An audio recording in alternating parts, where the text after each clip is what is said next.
우리 주님께서 강림하실 때에 주님께 다 붙들려 올라가서 그리하여 영원히 주와 함께 있게 하옵소서. 예수님 이름으로 기도합니다. 아멘. 베드로후서 3장을 통하여서 주의 강림이라는 제목으로 말씀을 전하겠습니다. 베드로후서 3장에 보면 주의 강림에 대한 이야기들이 많이 나오고 있습니다. 그래서 이 주의 강림에 대해서는 우리가 알아야 되는데, 사람들이 이렇게 여기 이런 말이 있죠. 기롱하는 사람들이 와서 세상이 전에 창조할 때부터 지금도 그냥 있다. 그런데 무슨 소리를 하느냐. 오늘도 해가 뜰 것이고 내일도 해는 뜰 것이다. 주의 강림이 어디 있느냐? 주님께서 2000년 전에 오신다고 했는데 아직까지 오지 않았지 않느냐? 무슨 말을 하고 있느냐? 라고 기록하는 자들이 나타날 것이다. 말세가 되면 라고 기록하고 있습니다. 실제로 지금 우리 한국에는 1992년도 다미 선교회의 휴거 불발 사건 이후로 강림, 재림, 종말 이런 말을 하면 저도 이단시합니다. 절대로 그런 말을 못 꺼내게 하죠. 그래서 이단이라는 낙인 지킬까봐 감히 강림이라는 말을 꺼내지 못합니다. 그래서 이런 말을 하는 것이죠.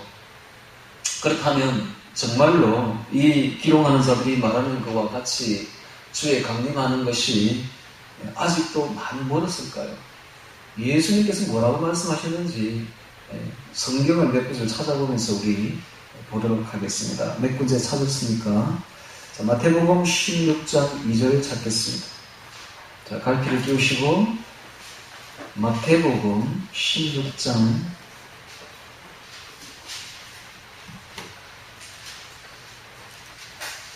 2절 3절 공경합니다. 예수께서 대답하여 가라사대 너희가 저녁에 하늘이 붉으면 날이 좋겠다 하고 아침에 하늘이 붉고 흐리면 오늘은 날이 굳겠다 하나니 너희가 천기는 분별할 줄 알면서 시대의 표적은 분별할 수 없느냐? 라고 물었습니다. 너희가 기상은 그렇게 잘 분별하면서 시대의 징조는 그렇게 모르겠느냐? 시대의 표적은 그렇게 분별이 안 되느냐? 라고 묻는 거예요. 여러분 지금이 어떤 시대인지를 분별을 좀 해야 됩니다. 분별을 좀 해야 돼요. 지금 나타나는 징조를 좀 보아야 돼요. 그렇다면 그 징조를 한번 보도록 하겠습니다. 이번에는 마태복음 24장 찾습니다. 마태복음 24장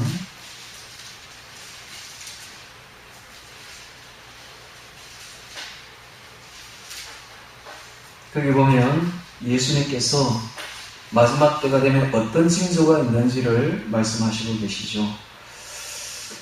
이 4절부터 보겠습니다. 세상 끝에는 무슨 징조가 있어오리까 하고 제자들이 물었더니 4절에 예수께서 대답하여 가라사대 너희가 사람의 미혹을 받지 않도록 주의하라. 많은 사람이 내 이름으로 와서 이르되 나는 그리스도라 하여 많은 사람을 미혹하게 하리라. 마지막 때가 되면 이단들이 엄청나게 일어날 것이다. 그래서 주의하라. 이단을 주의하라. 미혹을 주의하라.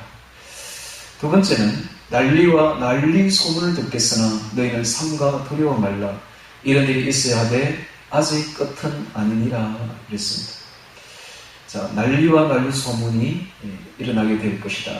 다음 세 번째, 민족이 민족을, 나라가 나라를 대적하여 일어나겠고 처처에 나라가 나라를 대적하여 일어나겠고 민족 간에 국가 간에 전쟁이 발발할 것이다. 이런 전쟁이 일어나게 되면은 이게 바로 마지막 때인 줄 징조를 익히 알아서 깨달으라라고 이야기를 합니다. 아직 우리나라에는 전쟁이 일어나지 않았지만 불과 한 5, 60년 전만 해도 우리나라에도 민족이 민족을 대적하여 일어나는 전쟁이 있었지요. 6.25 전쟁입니다. 지금은 사상전이기 때문에 같은 민족끼리 싸웁니다. 이런 때는 이런 일은 예전에는 없었지요. 지금은 그런 일이 있습니다. 그리고 지금은 중동 지방에 가면 엄청난 전쟁이 지금도 계속되고 있습니다. 그리고 신문과 지성에서 많이 보죠. 어마어마한 전쟁들이 일어나고 있으면 이제 프랑스까지 시리아에 개입하겠다고 선포하고 있는 지경입니다.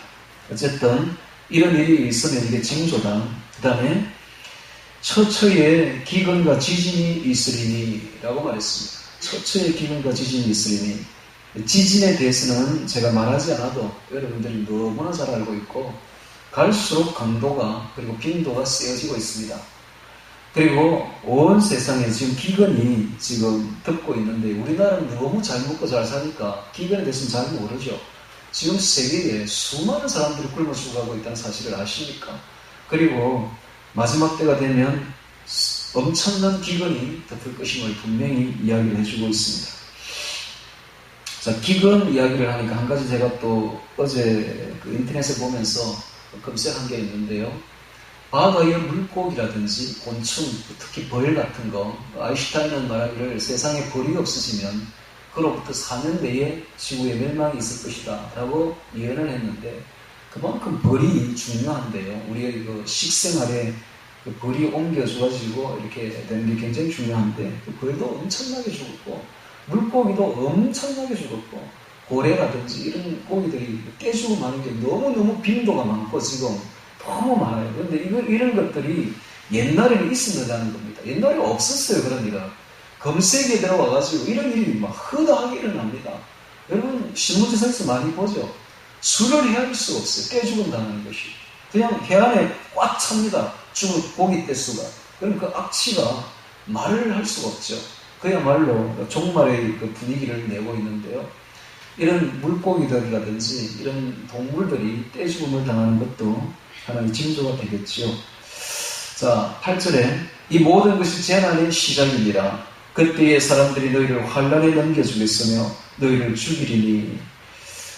그 뒤에 보겠습니다. 12절에 11절에 거짓 선지자가 많이 일어나 많은 사람을 미혹하게 하였으며 불법이 상함으로 많은 사람의 사랑이 식어지리라. 마지막 때가 되면 사랑이 식어진다. 이렇게 기록하고 있습니다. 자, 그 다음에 32절에 보겠습니다. 32절. 무화과 나무의 비유를 배우라. 그 가지가 연하여지고 잎사귀를 내면 여름이 가까운 줄을 아나니 이와 같이 너희도 이 모든 일을 보거든 인자가 가까이 곧 문 앞에 이른 줄을 알라.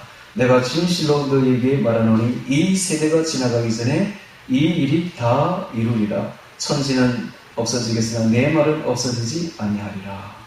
무화과 나무의 비유는 거의 모든 성경학자들이 다 이스라엘 나라로 지목합니다. 왜냐하면 이스라엘 나라가 무화과 나무로 그대로 비유되고 있으며 또 그 나라의 나라 나무가 무화과 나무입니다.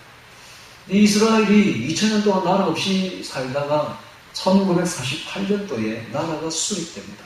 기적적인 일이 벌어져요. 그러면 1950년이나 쳐도 지금 이 사람이, 그때 태어난 사람이 지금 몇 살 정도 되겠습니까? 65세 정도 되죠? 65세. 이제 8년이니까 68세 되겠네요, 실세나. 그럼 이 사람이 죽기 전에, 68세 된 한 사람이 죽기 전에 이 모든 일이 다 일어나리라. 천지는 없어지겠으나 내 말은 없어지지 않아요. 얼마나 지금 다급한 시대에 우리가 살고 있는지를 깨달아야 됩니다. 이게 징조입니다. 이런 것들 다 징조예요. 그러므로 지금 우리가 얼마만큼 주님이 문 앞에 이르렀는지를 깨달아 알아야 될 것입니다. 그럼 또 다른 징조를 한번 보도록 하겠습니다. 이번에는 디모데 후서를 찾겠습니다. 디모데 후서 3장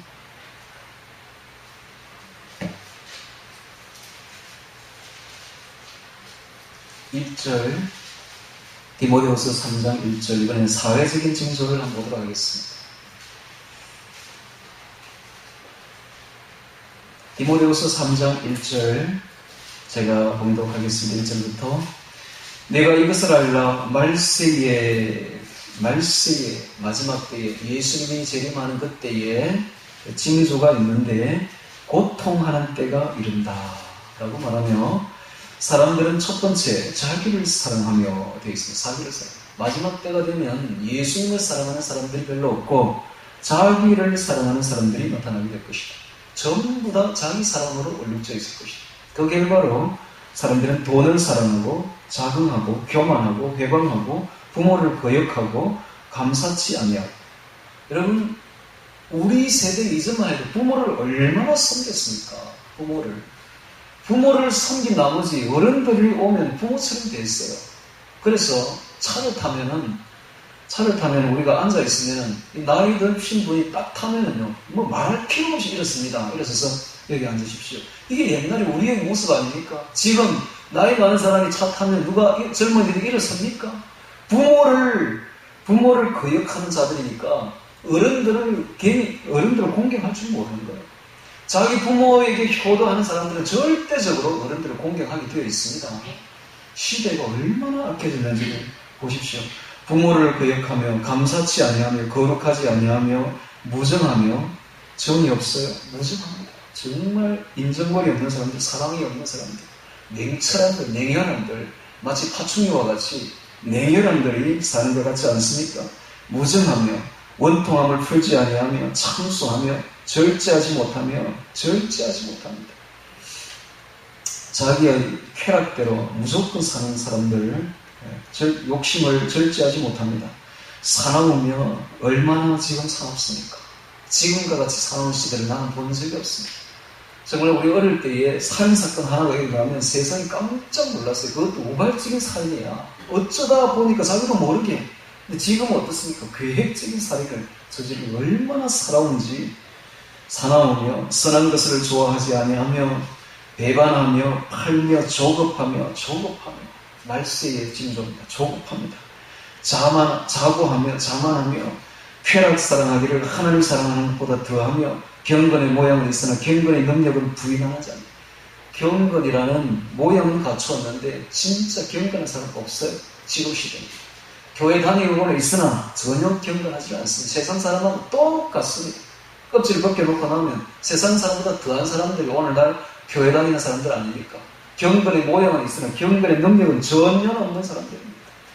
경건이 뭡니까?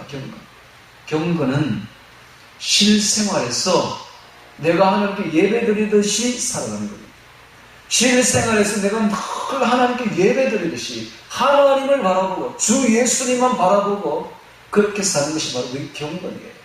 예수님을 바라보고 예배드리듯이 생활하라는 것입니다. 그게 바로 경건이에요. 그 경건은 우리의 산제사가 되어야 돼요.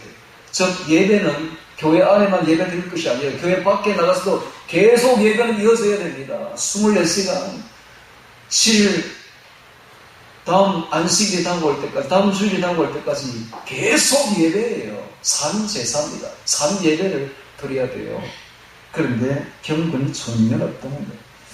자, 이게 바로 말씀입니다. 오늘날의 사회를 어떻게 이렇게 보고 이렇게 정확하게 적어놨는지 깜짝 놀라겠죠. 바로 오늘날의 시대를 그대로 보여주고 있습니다. 또 보겠습니다. 이번에는 이사야서 제가 읽어드리죠. 5장 20절에 악을 선하다 하며 선을 악하다 하며 흑암으로 강명을 삼으며 강명으로 흑암을 삼으며 쓴 것으로 단 것을 삼으며 단 것으로 쓴 것을 삼는 그들은 화 있을지니라. 마지막 때가 되면 악을 선하다 하며 선을 악하다 해요. 오늘날 시대죠. 가치관이 전도되어 버립니다. 오늘날 동성애를 합법화시키면서 가정이 다 깨어져 나가고 있으며 그것을 오히려 선하다 그래요. 악을 선하다 하는 시대가 오늘날의 시대가 되었으며 그래서 동성애가 합법화된 나라에서는 어린아이들에게 성교육을 시키는데 말을 지금 제가 못하겠습니다. 차마 입에 담지 못할 것을 애들에게 합법적으로 가르치고 있다는 사실입니다. 그 애들이 자라나서 도대체 뭐가 되겠습니까? 악을 선하다 하는 자들이 오늘날 시대가 아닙니까? 자, 그 다음에 우리가 또 찾아봐야 될 것은 마지막으로 다니엘서, 저희 찾지 말고 읽어드리겠습니다. 다니엘서 12장 4절에 다니엘아 마지막 때까지, 이것도 마지막의 징조죠. 마지막 때까지 이 말을 간수하고 이거를 봉함하라. 많은 사람이 빨리 왕래하며 지식이 더하리라. 많은 사람이 빨리 왕래하는데 그리고 지식이 더하는 시대가 오면 그게 바로 말세다. 지금 시대죠. 여러분 인터넷, 여러분 스마트폰에 대고 글자 하나 치면 수많은 지식이 깨알같이 쏟아지는 시대. 지금은 얼마나 빨리 왕래합니까? 세계가 거의 한 지구촌이 되어가고 있습니다. 뿐만 아니라 원거리가 이제는 근거리로 좁혀짐에 따라서 공간이 굉장히 확대되죠. 인터넷 세계를 통해서 또 확대됩니다. 지금은 기술의 발전으로 공간이 굉장히 확대되고 있는 시대에 우리는 살고 있습니다. 아주 좁아진 시대죠. 이게 바로 마지막 때의 징조입니다. 그 다음에 우리가 마지막으로 하나 찾겠습니다. 이번에는 계시록 13장을 찾습니다. 요한계시록 13장, 아주 중요한 말씀이죠. 요한계시록 13장 16절부터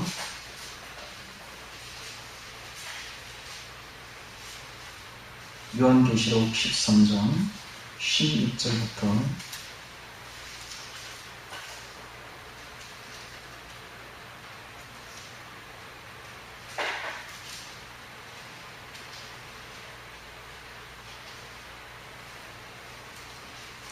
제가 읽겠습니다. 16절부터. 제가 모든 자 곧 작은 자나 큰 자나 부자나 빈궁한 자나 자유한 자나 종들로 그 오른손이나 이마에 표를 받게 하고 누구든지 이 표를 가진 자 외에는 매매를 못하게 하니 이 표는 곧 짐승의 이름과 그 이름의 수라.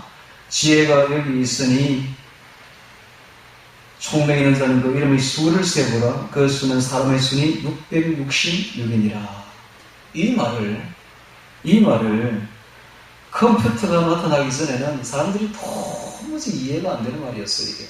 근데 지금은 어린 아이도 초딩도 이게 무슨 말인지 다 압니다. 여러분 그 바코드에 보면 끝에 보면 6 이렇게 밑에 바가 맨 처음에 쭉 내려가 있죠. 가운데도 한 개 쭉 내려가 있죠. 끝에도 한 개 쭉 내려가 있죠. 이게 666이라. 666. 근데 QR코드도 보면 점이 이렇게 사각이 하나 찍히고 가운데 밑에 찍히고 이렇게 찍히죠. 그것도 666입니다. 666. 근데 여기 보면 이 오른손이나 이마에 뭔가 표를 봤는데 이게 매매를 하는데 이 표를 가지고 이건 지난 세기에는 이건 이해가 안 되는 말이에요. 화폐로서 간 물건을 살 수가 있고 돈으로 사고 뭐 물교환을 하지. 아니 오른손이나 이마에 표를 받았다고 이거 어떻게 물건이 매매가 되는지 도무지 이해가 안 되는 말이었는데 지금은요 다 아는 시대가 되어버렸죠. 지금은 이미 나와버렸습니다. 그 표가. 그래서 지금 받는 사람이 부식있습니다. 지금 여기 오른손 여기 엄지손가락과 집게손가락 사이에 여기 딱 들어갑니다. 여기 들어가는데 쌀알 크기보다 약간 클까 말까. 그것도 지금 작아지고 있습니다. 아주 기술의 개발로 인해가지고. 그 다음에 이마에도 넣을 수가 있어요. 근데 이 위치를, 백칩을 발견한 사람들이, 개발한 사람들이 돈을 엄청나게 들여가지고 우리 인체에 온도 변화가 제일 심한 곳이 어딘가를 찾았습니다. 그래야만 그 온도 변화를 가지고 배터리를 안 넣어도 자동 배터리가 충전되도록 온도 변화를 가지고 이렇게 만드는 거예요. 근데 돈을 어마어마하게 들여가지고 두 군데를 찾았대요. 오른손과 이마를. 오른손과 이마. 놀랍지 않습니까? 오른손과 이마 여기 딱 적혀 있잖아요. 이 두 부위를 찾아낸 거예요. 엄청난 돈을 들여가지고. 여기 보면 수라는 말이 나옵니다. 숫자가 자꾸 나오죠. 이름의 수라. 그 수는 사람의 수니, 짐승의 수. 이 수를 헬라어로 번역하면 디지털이 됩니다. 디지털. 여러분 지금이 디지털 시대죠. 지금 이 수가 바로 컴퓨터입니다. 컴퓨터는 전부 디지털로 작동합니다. 0과 1 두 숫자로 가지고 조합을 해가지고 전부 다 되는 세상이 되어버린 거예요. 놀랍지 않습니까? 지금 아날로그 시대가 없습니다. 전부 다 디지털로 바뀌죠. 이거 디지털이 디지털. 이게 징조입니다. 자, 여기까지 이야기를 해주는데 아직도 징조 운운한다면 그 시대에 뒤떨어진 사람입니다. 지금은 징조는 이미 다 끝난 시대예요.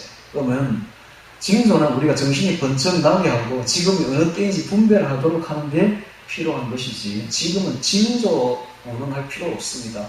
이미 예수님은 코앞에 이르러 있습니다. 그런 시대에 우리는 살고 있습니다. 그러면 우리는 어떻게 살아야 될까? 우리는 신부가 되어야 됩니다. 예수님의 신부는 특징이 순결해야 돼요. 신부는 자기 영혼이 더러워지지 않도록 지켜야 됩니다. 이 세상에 빠지지 않도록, 이 세상에 바람피지 않도록, 우리 마음을 이 세상에 뺏기지 않도록 자기 마음을 잘 지켜야 돼요. 그리고 오직 예수님만 사랑하고 예수님만 바라보도록 우리 마음과 영혼을 잘 지켜야 되는데 항상 기도와 말씀에 바로 서 있어야 됩니다. 할렐루야. 그게 중요하지. 지금은 아직도 뭐 예수님 올 때가 멀었다는 등 이런 말을 할 시대가 아닙니다. 지금은 하시라도 올 수가 있어요. 지금 준비는 다 되었습니다. 이건 예수님이 하는 말이 아니고 믿는 자가 하는 말이 아니고 이거는 세계 정부가 하는 말입니다. NW 세력들이요. 지금 그 문화를 다 잡았죠. 애들이 부르는 그 가요를 우리나라 팝을 그 K-팝을 다 잡고 있습니다. 그 애들이. 그 K-팝에서 뭐라고 말하는지를 들어보세요. 준비는 다 됐대. 준비는 다 끝났대 이제. 이제는 뭐 카운트다운만 기다리는 상태야. 예수님이 오셔서 우리를 휴거시킨 그때가 카운트다운입니다. 믿는 자를 하늘로 들어 올려버리는 그때부터 세상은 확 바뀌기 시작합니다. 그때까지 성령께서 막고 계시는 거예요. 좀 기다려. 막고 있는 거예요. 그러다가 예수님이 오셔서 때가 다 되면 숫자가 차면 우리를 하늘로 들러 올려버리는데 신부를 휴거가 일어나죠. 그때부터 완전히 세상은 바뀌게 됩니다. 그때 세계정부가 완전히 드러나게 되고 세계정부의 수장인 적그리스도가 세계를 통치하게 됩니다. 그때부터 세상이 갑자기 악해지기 시작합니다. 그러므로 지금은 교회가 두 종류로 나눠지는데 휴거를 기다리는 교회와 휴거를 기다리지 않는 교회로 구분됩니다. 지금은. 근데 휴거 사건이 딱 일어나고 나면 그때부터는 또 두 교회로 또 구분돼요. 지하교회와 세계정부에 연합하는 교회로 딱 구분됩니다. 세계정부에 연합을 할 것이 지금 영국에서 어떤 일이 벌어지느냐 하면 모든 종교인들은 정부에 다 등록을 해라 라고 지금 법안이 통과되고 있습니다. 이거 뭡니까? 정부가 이제는 종교까지 다스리겠다는 거예요. 간섭하겠다는 겁니다. 그래서 극단주의, 우리 같은 극단주의, 즉 예수님만 믿는 이런 교회들을 탄압하겠다는 거예요. 세금과 모든 걸 동원을 해가지고 탄압하겠다는 겁니다. 벌써부터 시작해요.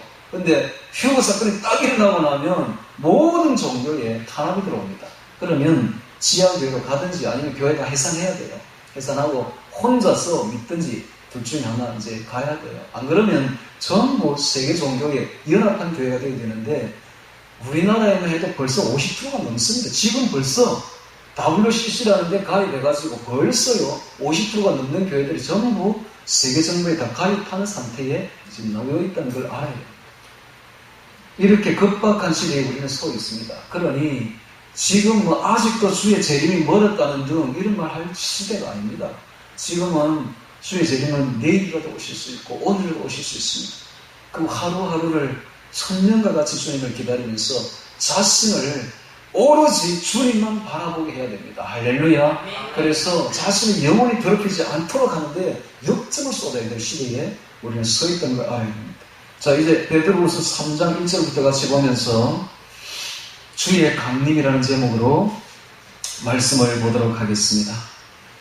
사랑하는 자들아, 내가 이제 이 둘째 편지를 너희에게 쓰노니 이둘로 너희 진실한 마음을 일깨워 생각하게 하여. 둘째 편지라고 함으로써 베드로 후서를 말합니다. 이 둘은 베드로 전서와 베드로 후서를 이 둘이라고 하죠. 너희 진실한 마음을 일깨워. 진실한 마음을 일깨워. 자, 처음 믿을 때 이거 순수한 마음을, 그 예수님을 사랑하는 그 첫사랑의 마음을, 그래서 그 투명한 마음을, 진실한 마음을 일깨워야 됩니다. 오늘 우리가 거짓 없는 진실한 마음을 가져야 됩니다. 거짓이 있으면요, 사랑할 수가 없어요. 거짓이 안에 뭘 숨기고 있는 사람을 우리가 어떻게 사랑합니까? 사랑은 첫 번째 조건이 진실해야 돼요. 투명해야 돼요. 겉과 속에 있는 흔히 들여다 보이는 투명한 마음을 가지지 않으면 그 사람을 사랑할 수가 없습니다. 누구를 속였는데 우리가 그 사람을 사랑할 수는 없는 거예요. 정직해야 됩니다. 할렐루야. 투명해야 돼요. 예수님을 사랑하려면 진실해야 됩니다. 그래서 진실한 마음을 일깨워 생각하게 하여 곧 거룩한 선지자의 예언한 말씀과, 거룩한 선지자의 예언한 말씀은 구약입니다. 구약에서 그리스도에 관한 말씀들이죠. 주 대신 구주께서 너희의 사도들로 말미암아 맹하신 것, 주 대신 구주께서 너희의 사도들로 말미암아 맹하신 것은 사도들이 전가한 복음 메시지, 즉 복음 편지들, 지금 신약입니다. 신약. 지금은 이제 신약이 성경이 된 것이죠. 자, 이 신약 성경은 지금 말하는 이 베드로 후서 같은 이런 것은 베드로가 썼다고 하지만 그 앞에 보세요. 주 대신 구주께서 사도들로 말미암아 명하신 것입니다. 즉 주님께서 명하신 것이므로 주님의 말씀들이야. 다 주님의 말씀입니다. 그러니까 바울이 쓴 편지를 보면서 이거 바울이 쓴 거, 베드로가 쓴 걸 보면서 이게 베드로가 쓴 거 이렇게 생각하면 큰 곤란하고, 바울을 통해서 예수님이 쓴 것, 베드로를 통해서 예수님과 똑같은 글들입니다. 예수님의 글들입니다. 할렐루야. 제가 보니까 그렇더라고요. 예수님은 복음서에서 큰 개괄만 이야기해요. 쉽게. 그리고 나면 사도들은 아주 구체적인 이야기를 하고 있습니다. 예를 들면 예수님은 서로 사랑하라. 내가 다시 너희에게 말하면 내가 너희를 사랑하는 것처럼 너희도 서로 사랑하라. 이런 했습니다. 그러면 고린도 전서 13장에 가면 바울은 사랑은 오래 참고 어떤 구체적으로 이야기를 다 해줍니다. 이렇게.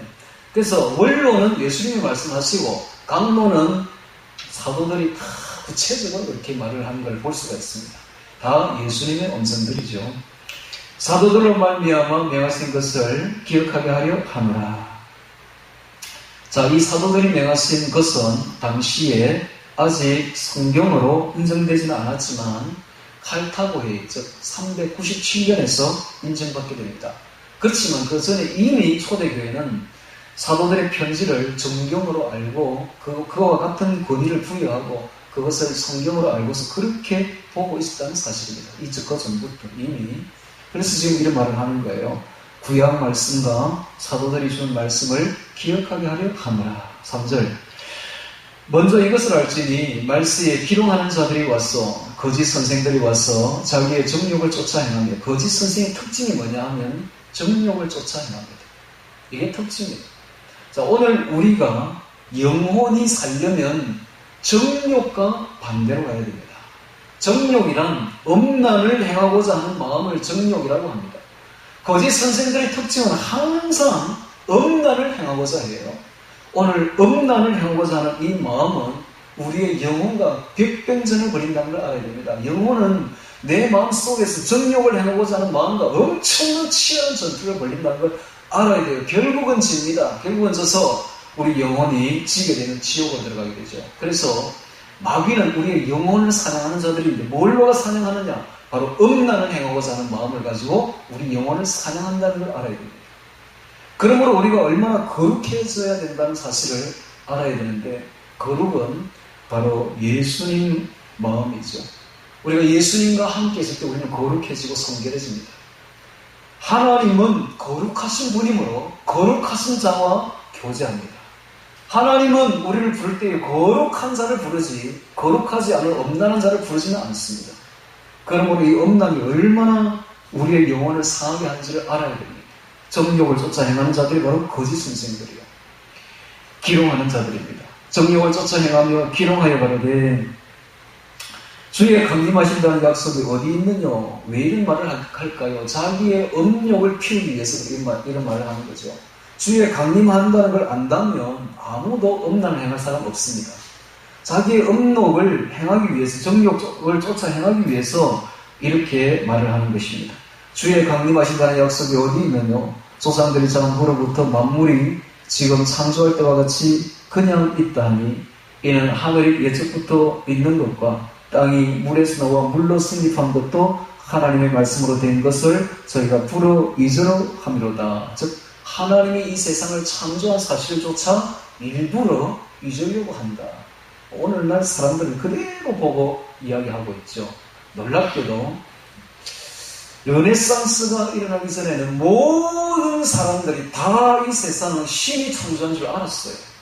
그런데 르네상스가 일어나고 난 뒤부터, 인문부흥이 일어나고 난 뒤부터 사람들이 갑자기 어떻게 변하느냐 하면 진화론을 들고 나오기 시작한 겁니다. 그래서 이 세상은 신이 창조한 것이 아니고 저절로 창조된 것이다 라고 이상한 소리를 하게 되는데, 그 사람들도 그 속에는 알고 있습니다. 자기 본마음은 이 모든 게 다 신이 창조한 걸 알고 있는데, 그걸 인정하게 되면 신을 인정하는 것이 되니까 신을 인정하기 싫어서, 하나님을 인정하기 싫어서 일부러 고집하는 거예요. 일부러 고집하는 거예요. 너무너무 간단한 원리예요.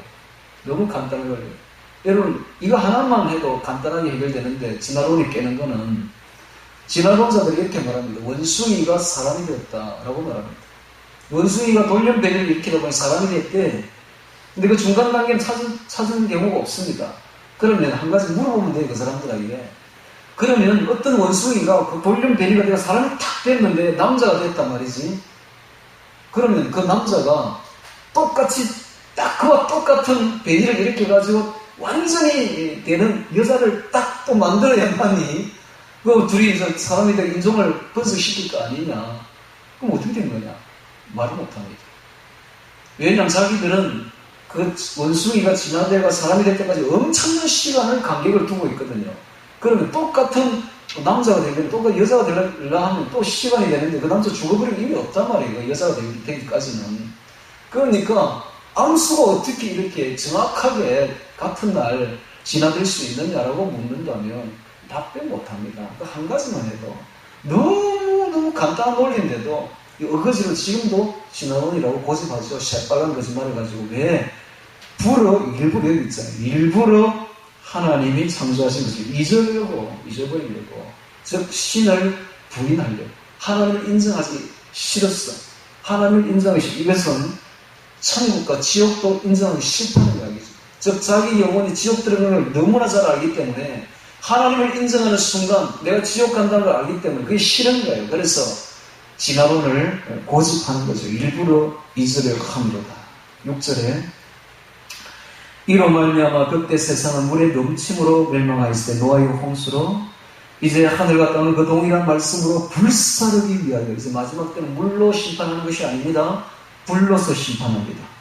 불로서 불사르기 위하여 간수하신 바 되어 경건치 아니한 사람들의 심판과 멸망의 날까지 보존하여 두신 것입니다. 불로서 심판하는데 불로서. 자, 불로서 심판하는 그 이야기는 나중에 하기로 하고 8절에 사랑하는 자들아 주께는 하루가 천년 같고 천년이 하루 같은 이 한 가지를 잊지 말라.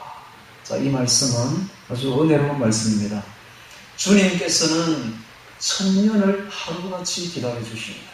왜냐하면 한 사람이라도 구원시키려고. 주님께서 택한 사람, 그 택한 주의 아들, 딸들을 단 한 명이라도 더 구원시키려고 천년을 하루처럼 기다려 주신다는 사실을 알아야 됩니다. 주님이 볼 때는 천년이 밤의 한 경점과 같습니다. 영원한 세월에 볼 때는 천년은 아무것도 아니에요. 그래서 천년을 하루같이 회개하기를 기다려 주십니다. 그 다음 그러면 우리는 어떻게 살아야 되는가? 주님 기다리기를 하루를 천년같이 기다려야 됩니다. 할렐루야. 우리는 주님을 하루를 금쪽같이 여기고 하루를 천년처럼 여기면서 주님을 기다려야 돼요. 왜냐하면 이 땅은 저 천국에 들어가기 위한 훈련 도장입니다. 훈련 도장. 우리가 이곳에서 훈련받아서 저 천국에 들어가기 위한 하나의 천국 백성이 되기 위한 훈련 도장이라니까요. 훈련 도장. 이 땅은 돈 많이 벌이기 위한 곳이 아닙니다. 자기의 물욕을 채우는 것도 아니고 자기의 정욕을 채우는 것도 아닙니다. 자기의 명예욕을 채우는 것도 아니에요. 이 땅은 훈련 도장이라니까요. 훈련 도장. 인내해야 되고 인내의 훈련 도장. 경건해야 되고 경건의 훈련 도장. 사랑해야 되고 사랑의 훈련 도장. 저 하늘에 들어가기 위한 백성이 되기 위한 훈련 도장입니다. 할렐루야. 여러분들은 군대에 가서 훈련을 받아본 사람도 있겠고 없는 사람도 있겠지만 군대 가서 훈련될 때 훈련을 받는 기간은 진짜 괴롭습니다. 정말 괴롭죠. 하루 종일 괴롭게 합니다. 사람을 괴롭게. 그래서 저녁 때면은 군인들이 이런 말을 해요. 내가 장가 가서 아들을 낳으면 내가 뭐다 하면서 너무 괴롭다는 거죠. 애 나 군대 보낼까봐 너무 괴롭다는 거죠. 그렇게 훈련을 괴로운 거예요. 마찬가지입니다. 이 땅은 즐거운 곳이 아닙니다. 이 땅은 진짜 수고와 슬픔밖에 없어. 왜 이렇게 수고와 슬픔과 괴로움이 많은가? 훈련 도장이니까. 훈련 도장. 이제 훈련 다 받고 천국 백성이 되어서 저 하늘에 가면 영원한 즐거움이 있습니다. 할렐루야. 영원한 곳이 기다리고 있습니다. 그래서 우리는 주님을 이런 어렵고 힘든 세상에서는 어떻게 기다려야 되는가? 천년을, 하루를 천년처럼 그렇게 기다려야 될 것입니다. 9절에 주의 약속은 어떤 일에 더디다고 생각하는 것 같이 더딘 것이 아니라 절대로 더딘 것이 아닙니다. 오직 너희를 대하여 오래 참으사 아무도 멸망치 않고 다 회개하게 이르기를 원하시느니라. 하나님이 예수님이 더디게 오는 것은 우리가 다 회개하게 이르기를 원할 뿐이지 절대로 더딘 게 아니라는 사실을 알아야 됩니다. 히브리서 10장 37절에 잠시 잠깐 후면 오시리가 오시리니 지체하지 아니하리라. 계시록 22장 20절 이것을 전가하신 이가 가라사대 내가 진실로 속히 오리라 하시거늘 아멘 주 예수여 오시옵소서. 아멘 주 예수여 오시옵소서. 오늘 우리 성도들은 이 무법하고 불법한 이 세상에서 많이 양심이 고통받으면서 정말로 예수님을 사모해야 됩니다. 할렐루야. 이 말이 나와야 돼요. 예수님 어서 오시옵소서. 예수님 어서 와서 저를 데려가 주시옵소서. 제가 이 세상에 하루라도 사는 것이 고통이고 정말로 이것을 잊고 싶지 않습니다. 저하고 이 세상은 코드가 안 맞아요. 예수님 저를 데려가 주옵소서. 예수님 어서 오시옵소서. 이게 참 신부입니다, 여러분. 할렐루야. 오늘날 근데 교회들은 뭐라고 말하느냐 하면 예수님 오지 마세요. 이곳이 더 좋습니다. 이곳이 좋사오니 예수님 오지 마세요. 예수님 오라 할까 봐서 겁난대 지금 사람들. 세상이 너무 좋대. 세상에 푹 빠져가지고. 그러면 안 됩니다. 여러분 세상에 빠지지 마시고 주님을 사모합시다. 할렐루야. 주님을 사모해야 됩니다. 자, 10절에 보겠습니다. 그러나 주의 날이 도적같이 오리니. 자, 이 말만 가지고 한번 묵상해 보겠습니다. 주님이 재림하실 때, 공중 재림하실 때, 휴거 될 때에 우리가 어떻게 오느냐? 도적같이 옵니다. 여러분, 도적이 집에 한번 온 걸 한번 경험해 본 사람은 아실 겁니다. 도적이 내 온다 하고 몇 시에 갈게 하고 옵니까? 도적이 언제 올지 진짜 몰라. 올지 안 올지도 잘 몰라. 정말로 숨어서 살아. 아무도 몰려오는 게 도적 아닙니까? 어떤 때는요, 이 담대한 도적들은 초저녁에 오더라고요. 아직 잠도 안 잤는데 오는 도적들이 있어요. 대담한 도적들이죠. 어떤 도적은 한밤중에 오고, 어떤 도적은 새벽녘에 오고, 절대로 자기 온다는 말 하지 않습니다. 마찬가지입니다. 우리 주님께서 오실 때는 평안하다, 안전하다 할 그때에 해산한 여인이, 잉태한 여인이 해산고통 이런 것 같이 홀령이 갑자기 온다고 되어 있습니다. 그러니까는 환란 중간에 휴것은 잘못된 것이죠. 저도 옛날에는 환란 중간에 7번째 나팔이 불 때에 휴거될 줄 알았어요. 근데 잘못된 이야기입니다. 왜냐하면 여기 보면 도적같이 온다고 되어 있잖아요. 그러니까 환란 전에 오는 게 맞는 말이죠. 지금 이 시대예요. 언제 올지 모릅니다. 사람들이 다 안전하다, 평안하다 할 그때예요. 주님 오실 날이 아직 멀었다 할 그때에 온다는 사실입니다. 그러니까는 준비하고 있으라는 것입니다. 준비하고 있어야 됩니다. 할렐루야. 준비하고 있어야 됩니다. 도적같이 오리니 그날에는 하늘이 큰 소리로 떠나가고, 자, 이 말 하늘이 큰 소리로 떠나간대요. 즉 마지막 때의 불심판은 하늘로부터 임한다는 걸 알아야 됩니다. 하늘로부터 뭔가 내려오는데 어마어마한 백성을 지르면서 내려옵니다. 옛날에 그 러시아에 유성이 떨어진 걸 여러분들이 TV상에 보았을 것입니다. 그때 사람들이 기막이 찢어졌다 하죠. 기막. 그 소리가 얼마나 큰지. 하늘에서 내려오는데 그 유성이 작았길래 망정이지 좀 컸더라면 어마어마한 폭발이 났을 것입니다.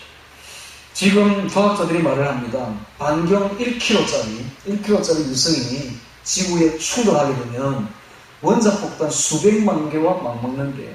수백만 개. 진짜 우리가 만든 원자폭탄만 해도 지구를 몇십 번 불을 사로고도 남는다 하죠. 그런데 그보다 더 센 게 있어요. 하늘에서 내려오는 별입니다. 유성입니다. 이 유성이 떨어지게 되면 작아도 1km짜리만 해도 지구를 완전 초토화시켜버립니다. 불로서 심판해버리죠. 그런 것이 하나님은 너무너무 준비를 많이 하고 있어요. 하나님은 우리 지구 불사를 위한 게 아주 간단해. 그래서 너무너무 식은 죽먹게 이거 완전히. 배 조그만 하나만 해도 끝장나요, 이거. 자, 봅시다. 하늘이 큰 소리로 떠나가고 체질이 뜨거운 불에 풀어지고 체질이 뜨거운 불에 풀어진대. 체질, 구성 요소들이 뜨거운 불에 다 녹아버린대요. 여러분 인터넷에 들어가서 혹은 스마트폰에 대고 소돔이라고 한번 쳐보세요. 소돔의 뭐 도시라든지 현재 소돔의 유적이라든지 뭐 이런 거 치면은 그거 보일 거예요. 당시 소돔과 고모라 성이 불에 타버리고 완전히 없어졌는데 아직도 몇 개 남아있는 건물 같은 게 보여. 보니까 이상하게 건물처럼 형태를 이루고 있는데 창문 같은 게 보여. 근데 소금 덩어리인데 그게 전부 다. 옛날에는 건물인데 지금은 소금으로 다 변해버렸어요. 체질 자체가, 구성 요소 자체가 완전히 불에 의해서 바뀌어버린 거예요. 거기 보면은 그 롯의 아내처럼 생긴 소금 기둥도 있어요. 사람이 완전히 체질이 바뀌어버린 거예요. 구성 요소가 단위 자체가 바뀌어버린 거예요. 불에 의해서. 똑같은 일이 벌어집니다. 마지막 때가 되면 하나님께서 이 세상을 불로서 심판하는데 이 세상에 있는 모든 문화가, 이 세상에 있는 모든 것들이, 기술들이, 과학 문명들이 다 구성 요소가 바뀔 만큼, 체질이 바뀔 만큼 변해버립니다. 완전히 깡그리 없애버리는 것이죠. 깡그리 없애버립니다. 어제 저녁에 제가 이 부분을 가지고 기도를 많이 했는데요. 예수님께서 저에게 가르쳐 주셨어요. 마지막 때가 되면 소돔과 고모라를 보라. 그것이 마지막 때의 불심판의 전조다. 그와 같이 이 세상에 있는 모든 문화가, 이 세상에 있는 모든 문명들이, 이 세상에 있는 모든 과학적인 이기들이 전부 다 없어질 것이다. 전부 다 구성 요소가 없어질 만큼 불에 의해서 다 바뀌어버릴 것이다. 라고 말했습니다. 왜냐하면 새로운 천년 왕국을 막기 위해서는 구시대의 것을 청산해야 되기 때문에 그렇습니다. 우리가 만든 과학 문명이 좋은 것처럼 보일지 몰라도 이건 전부 다 인간을 죽이는 독들입니다. 하나님이 오실 때는 이 모든 걸 다 없애버린다는 사실을 알아야 됩니다. 그래서 이 세상을 너무 좋아하지 마세요. 이 세상 편리한 문명들 너무 사랑하지 마세요. 그것들은 다 없어질 헛된 것들입니다. 그 헛된 것에 너무 마음 쓰지 마세요. 모두 다 없어집니다. 체질들이 바뀌어버리는 거죠. 체질이 뜨거운 불에 풀어지고 땅과 그 중에 있는 모든 일이 드러나기로다. 땅과 그 중에 있는 모든 일들이 인간의 문화, 예술, 기술, 문명 이런 것들은 다 바벨탑인데 사람의 모든 만든 것들은 다 드러나서 터져서 타지고 없어져 버립니다. 사라져 버립니다. 11절에 이 모든 것이 이렇게 풀어지니 너희가 어떤 사람이 되어야 마땅하며 하고 오늘의 주제를 던지고 있습니다. 자, 이렇게 이 시대를 우리가 맞고 있는데 그럼 우리가 어떤 사람이 되어야 마땅하며? 자, 말세지 말에 사는 성도에게 주시는 교훈입니다. 거룩한 행실과 경건함으로 하나님의 날이 임하기를 바라보고 간절히 사모하라. 이게 바로 오늘날 성도에게 주시는 하나님의 교훈입니다. 즉 성결의 교훈이죠. 성결의 교훈. 거룩한 행실과 경건함으로 하나님의 날이 임하기를 바라보고 간절히 사모하라.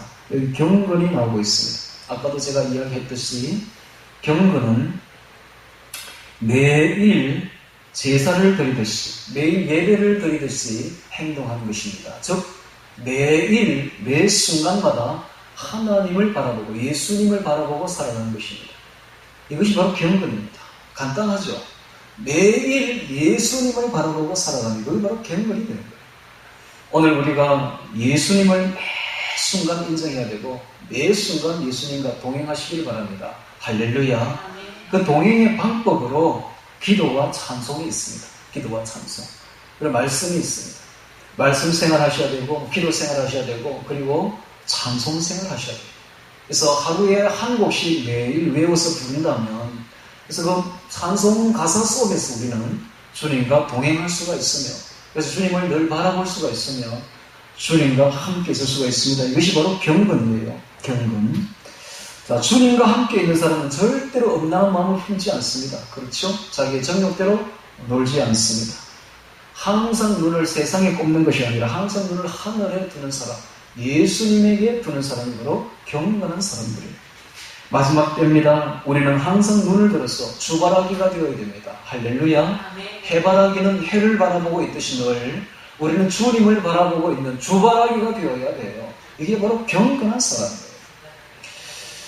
거룩한 행실과 거룩해야 됩니다. 오늘 우리의 행실은 거룩해야 되는데 예수님은 거룩한 분입니다. 하나님은 거룩해요.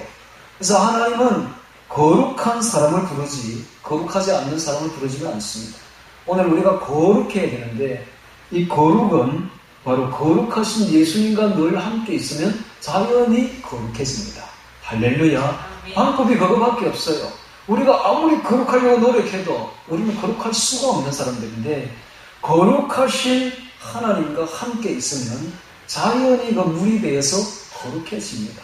이게 방법이에요. 자, 이게 무슨 이야기냐 하면 우리가 예수님의 신부라는 사실입니다. 신부라는 사실입니다. 신부가 두 가지를 해야 되는데 첫째는 순결해야 돼요. 정욕을 괴롭히면 안 됩니다. 즉 세상은 예수님과 반대예요. 이 세상에 빼앗기면 안 돼. 마음이 빼앗기면 안 됩니다. 세상에 푹 빠지면 안 돼요. 세상에 바람 피면 안 돼요. 세상이라는 남편에게 마음을 주면 안 됩니다. 오늘 우리는 세상에 마음을 주지 말고 오직 예수님만 바라보고 있어야 됩니다. 할렐루야. 이게 첫 번째요. 두 번째, 신부는 앞으로 올 남편을 닮아가야 돼요. 그 신부 수업이 그래요. 이스라엘에 가면 신부는 앞으로 남편 집에 가서 살아야 될 남편의 그 마음을 닮아가야 돼요. 남편을 닮아가야 돼요. 이 신부 수업입니다. 마찬가지로 오늘 우리도 예수님을 닮아가야 되는데 이게 바로 거룩입니다. 거룩. 예수님과 늘 함께 있으면 거룩해집니다. 거룩해지기 바랍니다. 할렐루야. 거룩한 행실과 경건함으로 하나님의 날이 임하기를 바라보고 간절히 사모하라. 즉 주의 날을 간절히 바라보고 사모하는데 마치 이 사모가 연인들이 서로 그리워하듯이 간절히 만나기를 그리워하듯이 그렇게 사모하라. 그렇게 사모하라. 지난번 보니까 그 유교 사변 이후에 한 부부가 이렇게 헤어진 부부가 있었는데 그 부부가 다시 만나기를 고대하면서 장가를 가지 아니하고 다른 데 장가를 가지 아니하고 그 부인만을 기다리고 있었던 사람이 이제 방문된 게 있었는데 그 사람이 정말 자신의 부인을 만나기를 손꼽아 기다렸겠지 않겠습니까? 그 연인이 헤어지게 되면 그와 같이 국경도 초월합니다. 그 사람은 초월해서 정말 다시 만날 날을 손꼽아 기다립니다. 마찬가지로 그와 똑같은 심정으로 우리도 예수님을 연인을 기다리듯이 그렇게 사모해야 됩니다. 할렐루야. 그래서 언제나 예수님 사랑합니다. 예수님 사모합니다. 내 마음이 마치 갈급한 사슴이 시냇물을 찾듯이 주님을 사모하고 내 마음이 그렇게 갈급합니다. 예수님 만나기를 원합니다. 하고 늘 기도해야 될 것입니다. 간절히 사모하라. 자, 이걸 보면 어떤 사람이 휴가 되는지 알 수가 있죠. 간절히 사모하는 사람이 휴가 됩니다. 그날이 오기를, 휴가 오기를 간절히 사모하는 그 사람이 휴가 되고 예수님을 간절히 사모하는, 만나기를 간절히 바라는 그 사람이 들림받는 거지. 예수님에 대해서 별로 관심이 없는 사람은 지상에 남게 되겠죠. 자, 그날이 하늘이 불에 타서 풀어지고 체질이 뜨거운 불에 녹아지려니와 소돔처럼 우리는 그의 약속대로 그의 의에 거하는 바 새하늘과 새 땅을 바라보도다. 자, 우리는 저 하늘에, 저 새하늘과 새 땅에 들어가야 될 사람들입니다. 그곳에 가서 영원히 주님과 함께 살아야 될 신부들이죠. 14절에 그러므로 사랑하는 자들아 이것을 너희가 바라보나니 주 앞에서 점도 없고 험도 없이 평강 가운데 나타나기를 힘쓰라. 베드로는 자꾸 힘쓰라는 말을 많이 하죠. 더욱 힘써. 우리의 노력이 필요합니다. 자, 어떤 노력인가? 주 앞에서 점도 없고 험도 없이 평강 가운데 나타나기를 힘쓰라는 거예요. 점도 없고 험도 없는 것은 우리가 아니라 예수님이죠. 그리스도는, 어린 양 그리스도는 험 없는 분이에요. 점도 없고 험도 없는 그리스도를 본받아서 평강 가운데 나타나기를 힘쓰라는데 이 평강은 성결한 생활에서 오는 내적인 축복입니다. 성결과 거룩한 생활에서 오는 내적인 축복이 바로 우리의 평강이에요.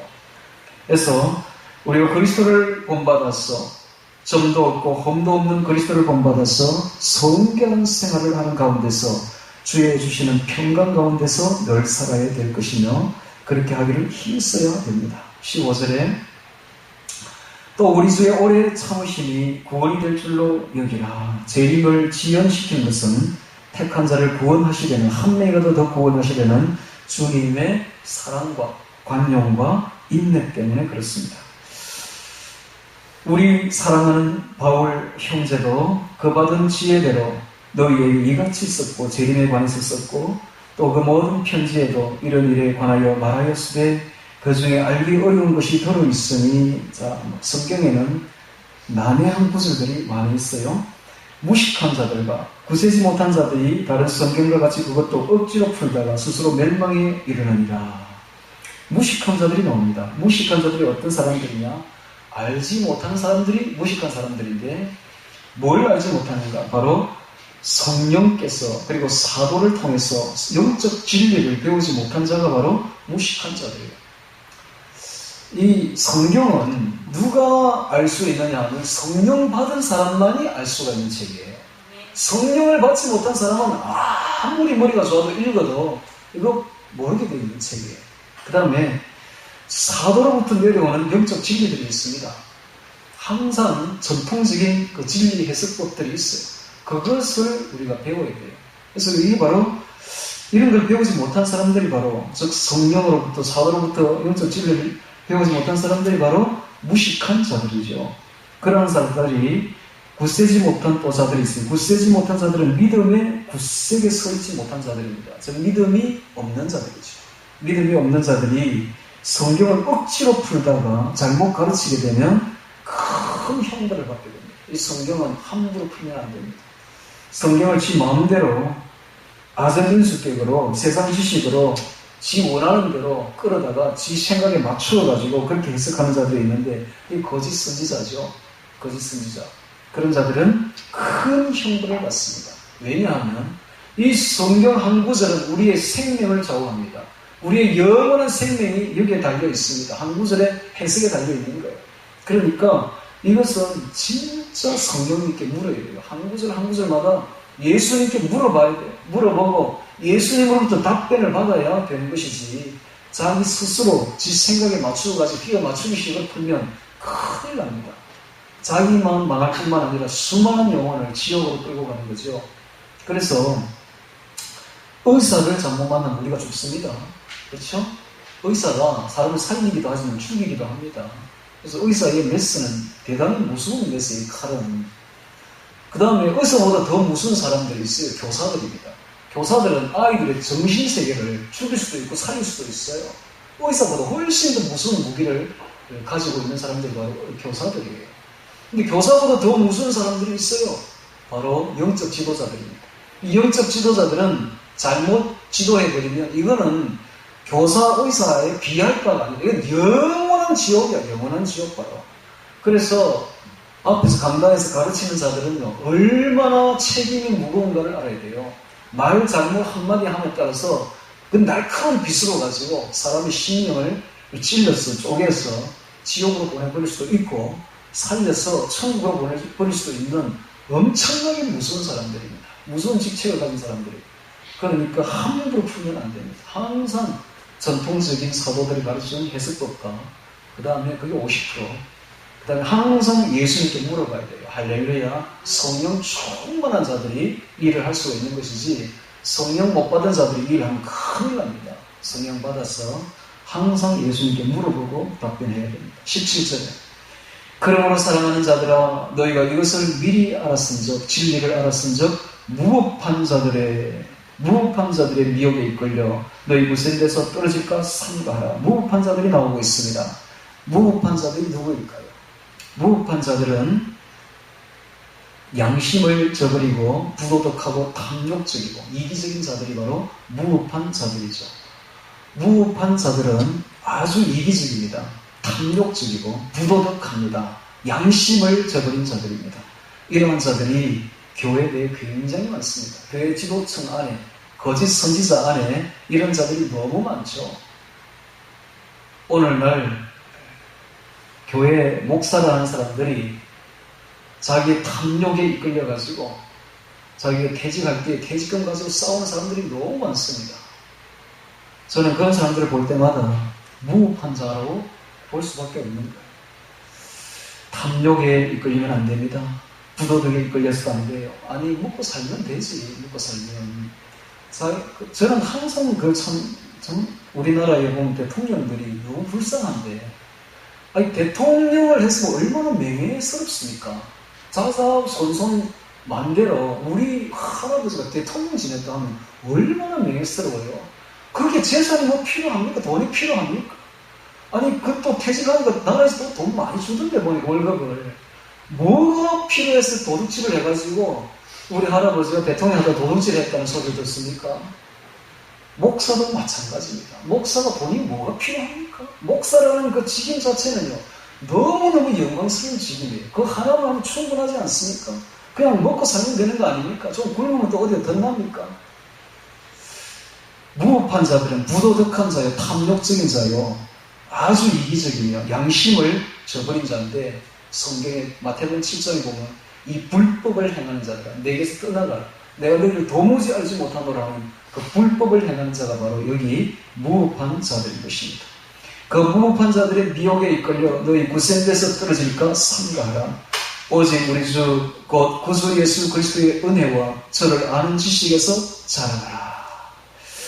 여기 지식이 나오고 있는데 이 지식은 어떤 성격인지를 가르쳐주고 있는데, 은혜와 저를 아는 지식입니다. 저를 안다는 말은, 항상 성경에서 안다는 말은 지식적으로 아는 게 아니에요. 머리로 아는 게 아니에요. 가슴으로 알아가는 것입니다. 즉 예수님과 교제를 말합니다. 주님과의 절실한 내적인 교제를 통해서 예수님과 알아가는 것이죠. 신앙이 성장되어 가는 것이고, 예수님과 내적인 교제, 그 사랑을 통해서 알아가는 것입니다. 은혜와 저를 아는 지식에서 자라가라 되어 있습니다. 우리의 신앙이 정체되면 안 됩니다. 우리의 신앙은 항상 성장되어야 되지, 그대로 있으면 큰일 납니다. 우리의 신앙은 마치 강물에 떠내려가는 것과 같아서 정지하는 순간 후퇴하고 떠내려가 버립니다. 항상 앞을 향해서 전진해야 돼요. 헛되를 향해서 앞으로 나아가야 되지, 어제보다는 오늘이 낫고 오늘보다는 내일이 더 나아져야 됩니다. 성장해야 돼요. 살아있는 것은 성장하는 법입니다. 할렐루야. 마찬가지로 우리의 신앙이 살아있다면 성장해야 돼요. 자라가야 돼요. 자라가라. 어떻게 자라가요? 예수님과 교제를 통해서 자라갑니다.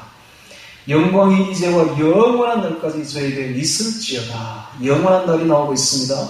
영원한 날은 헤메란 아이오니오스, 헤메란 아이오니오스, 헤메란 아이오니오스, 영원한 낮이라는 뜻입니다. 영원한 낮.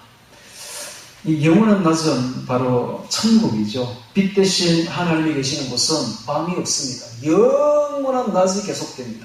그 천국을 영원한 낮이라고 말하죠. 그 영원한 낮에까지 영광이 이제와 영원한 날까지 저에게 있을지어다. 천국에서 우리는 영원한 낮으로서 빛 대신 하나님과 함께 밝은 생활을 하게 될 것입니다. 자, 베드로후서 3장을 통해서 주의 강림에 대해서 말씀을 드리고 있습니다. 주의 강림이 기롱하는 자들이 해는 어제도 떴고 오늘도 뜬다, 어디 있느냐 라는 그런 말에 절대 마음 뺏기지 마시고, 주님께서 말씀하셨습니다. 징조를 보고 깨달아. 징조를 보고. 지금 이 시대는 이전 시대와 완전히 틀린 시대입니다. 지금은 완전히 초입기에 들어갔습니다. 예수님이 지금이라도 오실 수 있는 시대에 우리는 살고 있다는 걸 알아야 됩니다. 그래서 하루를 천년같이 주님을 기다리길 바랍니다. 할렐루야. 그래야 주님께서 강림하실 때 전부 다 휴거돼요. 그래서 그 이후로는 영원히 주님과 함께 있는 우리 모두가 되기를 주의 이름으로 축원합니다. 다 같이 주의 강림 기억하며 기도드리겠습니다.